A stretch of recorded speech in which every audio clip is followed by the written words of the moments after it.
ડોહા 50,000 રૂપિયાની જરૂર હતી. શું કરવા હે? ગરમી હે ને, એસી લઈ લેવી હે. હવે 80 વાળી और ઘઉં હપ્તે લીધા હે. નાની ઉંમર માં ગરીબ થઈ ગયા. સેના કરી બધી આ પડી 10 વીઘા. તો ટાંટિયા ભાંગી નાખો. 100 વીઘા હતી એમાં કે 10 વીઘા વેચી નાખો. માંથી 10 જાય તો કાંઈ ફેર ન પડે. હવે વધી હે 10 એ વેચી નાખ્યું છું. મારે મજૂરી જવું. ઈ પાછી તમારી ઈચ્છા.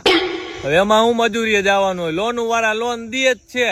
જમીન વેચી વાર છે તો નોન સીના ઉપર જશે. અરે આધાર કાર્ડ પાન કાર્ડ ઉપર લોન જડી જાય. ક્યાં વરી? અરે વિનાયક એન્ટરપ્રાઇઝ માં 10,000 થી 5 લાખ સુધીની લોન 30 જ મિનિટમાં એપ્રુવલ અને 24 કલાકમાં રૂપિયા તમારા ખાતામાં. અને લોન નો થાય ત્યાં સુધી કોઈ પણ પ્રકારનો ચાર્જ ન લે. પણ હા, સિવિલ હારો હોવો જોઈએ. પણ આપડા ગામડા નોન થઈ જાય. અરે ગુજરાતના ગમે એ ખૂણે લોન થઈ જાય, પણ લોન કરાવવા માટે તમારે રૂબરૂ વિનાયક એન્ટરપ્રાઇઝ 1લો માળ